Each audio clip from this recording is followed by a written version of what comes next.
Hola, te habla Chosei Taco Quiroz. Hoy en Pastillas para la Lectura. ¿Por qué fracasan los países? De Daron Acemoglu y James Robinson. Si un país pareciese destinado a la prosperidad, ¿por qué es pobre? ¿Acaso los recursos naturales no son lo fundamental para el éxito de una nación? Acemoglu y Robinson, Premios Nobel de Economía 2024, escribieron este importante libro hace bastantes años. Desde un enfoque económico y político, y haciendo una revisión histórica, los autores nos argumentan por qué la naturaleza de las instituciones es determinante para el éxito de un país. El libro no es complejo de leer, se entiende fácil, y lo considero importante para aquel que quiera tener más conciencia política y económica sobre la realidad de su país. Y ahora, te narraré el inicio de ¿Por qué fracasan los países? Prefacio. Este libro trata de las enormes diferencias en ingresos y nivel de vida que separan a los países ricos del mundo, como Estados Unidos, Gran Bretaña y Alemania, de los pobres, como los de la África subsahariana, América Central y el sur de Asia. Mientras escribimos este prefacio, el norte de África y Oriente Próximo han sido sacudidos por la primavera árabe originada por la denominada Revolución de los Jazmines, que comenzó debido a la indignación pública provocada por la autoinmolación de un vendedor ambulante, Mohamed Bouazizi, el 17 de diciembre de 2010. El 14 de enero de 2011, el presidente Zine El Abidine Ben Ali, que gobernaba Túnez desde 1987, dimitió, pero, lejos de disminuir, el fervor revolucionario contra el dominio de las élites privilegiadas tunecinas se hacía cada vez más fuerte y ya se había extendido al resto de Oriente Próximo.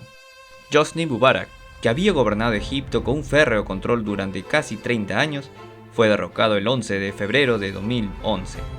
El destino de los regímenes de Bahrein, Libia, Siria y Yemen se desconoce en el momento de acabar este prefacio. Las raíces del descontento de estos países se encuentran en su pobreza. El egipcio medio tiene un nivel de ingresos de alrededor del 12% del ciudadano medio de Estados Unidos y su esperanza de vida es 10 años menor.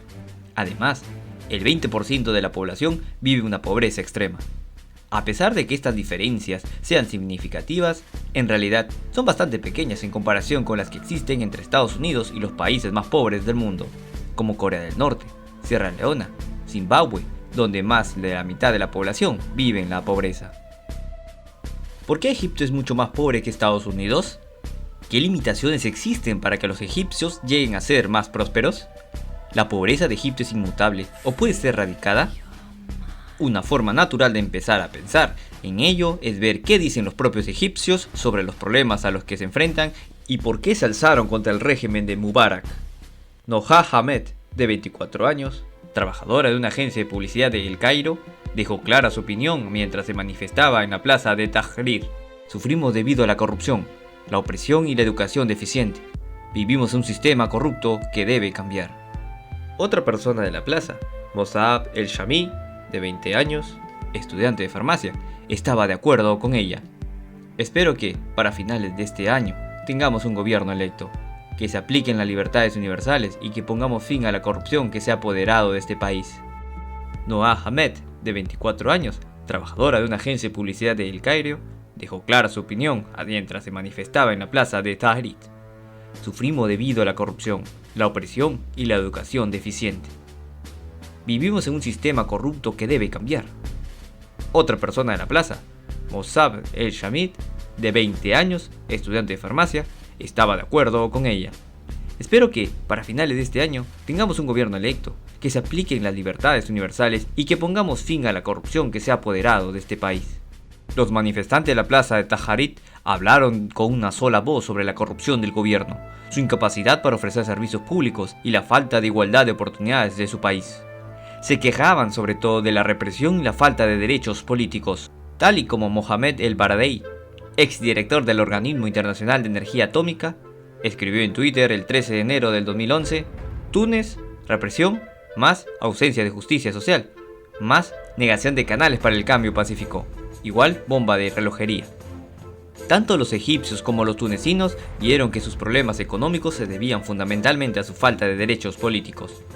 Cuando los manifestantes empezaron a formular sus demandas de una forma más sistemática, se hizo evidente que las primeras 12 demandas inmediatas planteadas por Wael Khalil, el ingeniero de software y blogger que emergió como uno de los líderes del movimiento de protesta egipcio, se centraba en el cambio político. Cuestiones como el aumento del sueldo mínimo aparecían solamente entre las demandas transitorias que se implantarían posteriormente.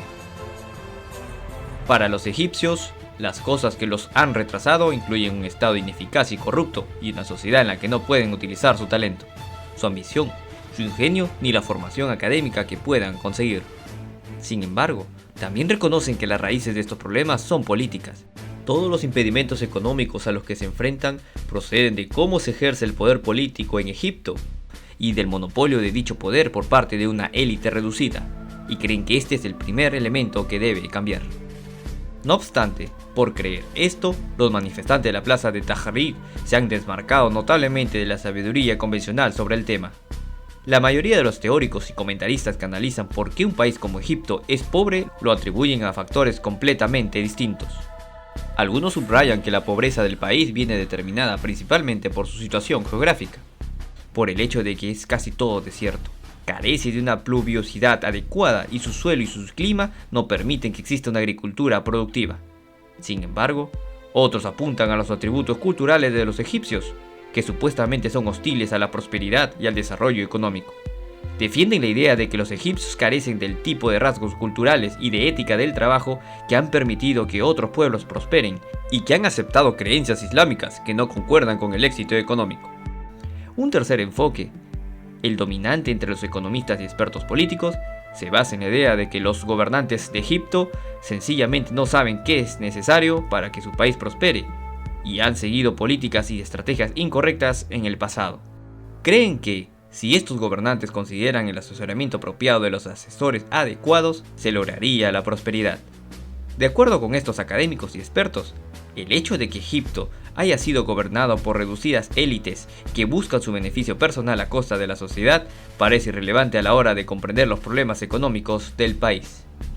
En este libro, defenderemos que los que están en lo cierto son los egipcios de la plaza de Tahrir, y no la mayoría de los teóricos y comentaristas. De hecho, Egipto es pobre precisamente porque ha sido gobernado por una reducida élite que ha organizado la sociedad en beneficio propio a costa de la mayor parte de la población. El poder político se ha concentrado en pocas manos y se ha utilizado para crear una gran riqueza para quienes lo ostentan, como la fortuna valorada, según parece, en $70.000 millones acumulada por el expresidente Mubarak. Los perdedores han sido los egipcios, como ellos mismos saben de sobra. Mostraremos que esta interpretación de la pobreza egipcia, la interpretación del pueblo, aparece para dar una explicación general de por qué los países pobres son pobres. Mostraremos que países como Corea del Norte, Sierra Leona o Zimbabue son pobres por la misma razón que lo es Egipto. Otros, como Gran Bretaña y Estados Unidos, se hicieron ricos porque sus ciudadanos derrocaron a las élites que controlaban el poder y crearon una sociedad en la que los derechos políticos estaban mucho más repartidos, en la que el gobierno debía rendir cuentas y responder a los ciudadanos y en la que la gran mayoría de la población podía aprovechar las oportunidades económicas. Mostraremos que, para comprender por qué existe esta desigualdad en el mundo actual, tenemos que hurgar en el pasado y estudiar las dinámicas históricas de las sociedades. Veremos que la razón de que Gran Bretaña sea más rica que Egipto es que, en 1688, se produjo una revolución en Gran Bretaña, o Inglaterra para ser exactos, que transformó la política y, por tanto, también la economía del país. El pueblo luchó para alcanzar más derechos políticos, los ganó y los utilizó para ampliar sus oportunidades económicas. El resultado fue una trayectoria política y económica fundamentalmente distinta que culminó en la Revolución Industrial. La Revolución Industrial y las tecnologías que impulsó no llegaron a Egipto, ya que este país estaba bajo el control del Imperio Otomano, que trataba a Egipto de una forma parecida como lo trataría posteriormente la familia Mubarak. El dominio otomano en Egipto fue derrotado por Napoleón Bonaparte en 1798, pero después el país cayó en manos del colonialismo británico, que tenía tan poco interés como los otomanos en promover la prosperidad egipcia. A pesar de que los egipcios se deshicieron de los imperios otomano y británico y de que en 1952 derrocaron a su monarquía, no fueron revoluciones como la de 1688 en Inglaterra. en lugar de transformar fundamentalmente la política de Egipto, condujeron al poder a otra élite tan poco interesada como los otomanos y los británicos en lograr la prosperidad para los egipcios de a pie. En consecuencia, la estructura básica de la sociedad no cambió y Egipto continuó siendo pobre. En este libro, estudiaremos cómo se reproducen estos patrones con el tiempo y por qué a veces se alteran, como en el caso de Inglaterra en 1688 y de Francia con la Revolución de 1789. Esto nos ayudará a comprender si la situación de Egipto ha cambiado actualmente y si la revolución que derrocó a Mubarak conducirá a un conjunto nuevo de instituciones capaces de llevar la prosperidad al egipcio medio. Egipto ha tenido revoluciones en el pasado que no cambiaron las cosas, porque quienes organizaron las revoluciones se limitaron a arrebatar las riendas a los que las tenían antes que ellos y a recrear un sistema parecido. De hecho, es realmente difícil que los ciudadanos corrientes logren un verdadero poder político y cambien la forma de funcionar de la sociedad. Sin embargo, es posible, y veremos cómo sucedió en Inglaterra, Francia y Estados Unidos, y también en Japón, Botsuana y Brasil. Fundamentalmente, es una transformación política de este tipo lo que se necesita para que una sociedad pobre pase a ser rica. Existen pruebas de que esto podría estar sucediendo en Egipto.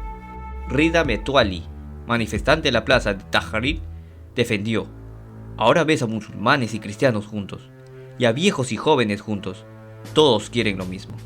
Veremos que un movimiento así de amplio de la sociedad fue fundamental para que ocurriera lo que sucedió en estas otras transformaciones políticas.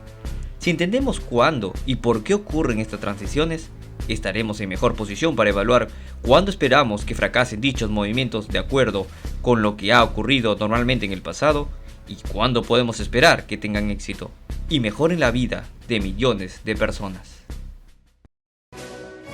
A este libro le tengo cierto cariño. Desde que vi su portada por primera vez, hace más de 5 años, quise leer por qué fracasan los países. Fue de esos amores a primera vista, y me alegra saber que luego de haberme leído todo, fue más que una portada llamativa. Muchas gracias por llegar hasta aquí. Si te gustó, compártelo, para que más personas se interesen por este libro. Y nos vemos en el siguiente video de Pastillas para la Lectura.